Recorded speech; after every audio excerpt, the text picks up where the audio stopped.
చూసుకుంటే 176, 77, 77, 78, 79 రాజీవ్ గురుకల్ప ఇందిరమ్మ కాలనీలు ఉన్నాయి.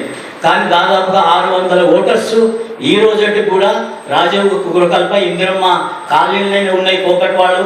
మరి కోకట్వాళ్ళు వచ్చేసేసి గ్రామ పంచాయతీలు సపరేట్ ఉన్నా ఇక్కడ ఏదైతే మన ఎమ్మెల్యే ఎలక్షన్స్ ఎంపీ ఎలక్షన్ వచ్చేలోగా 600 మంది ఇందిరమ్మ కాలనీలపై ఓట్లు వేయాల్సినటువంటి పరిస్థితి ఉంది. అదేవిధంగా రాజీవ్ గురుకల్పలో కూడా వేసుకోవాల్సిన పరిస్థితి ఉంది.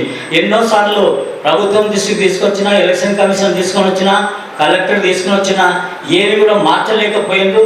అదేవిధంగా పక్కన ఉన్నటువంటి బస్సుల మీద వమల నాయక కొత్త గ్రామ పంచాయతీ అయిపోయినప్పుడు కూడా అక్కడ ఉన్నటువంటి ఓటర్లు కూడా మళ్ళీ ఇందిరమ్మ కాలనీలో రాజీవ్ కల్పల మరి ఈ విధంగా ఉన్నాయి. కాబట్టి మరి ఈ యొక్క ఓటర్ మ్యాపింగ్లు చేసేటప్పుడు మనమందరం బిఏలు కానీ బిఎల్ఓలతోనే మనం సమన్వయం చేసుకొని ఓటర్లు ఏవైతే నిజమైన అర్హులు ఉన్నారో వాళ్ళందరినీ కూడా తొలగించబడకుండా మనం చూడాల్సిన బాధ్యత మనందరిపైన ఉంది.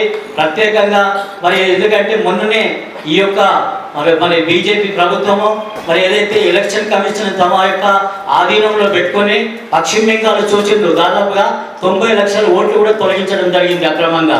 వలసదారులు అంటారు, లేకపోతే ఇంకేదో డబల్ ఓట్లు అంటారు. ఆ విధంగా అదేవిధంగా బీహార్లో కూడా దాదాపుగా 50 లక్షల ఓట్లు కూడా తీయడం జరిగింది.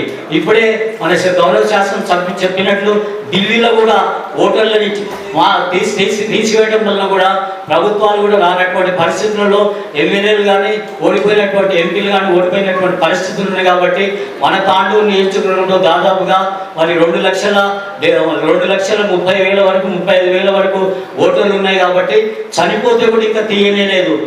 మరి అదేవిధంగా మరి అవతల 2 అంకెలు ఉన్నాయి రోడ్లు, అది కోకట్లు ఉంది, తాండూరు టౌన్లో ఉంటుందంటే కుదరదు. కాబట్టి మరి ఏదైతే పీపుల్స్ రిప్రజెంటేటివ్ యాక్ట్ ప్రకారము మనకు ఒకటే ఓటు ఉండాలి ఎక్కడన్నా ఉండండి భారతదేశంలో.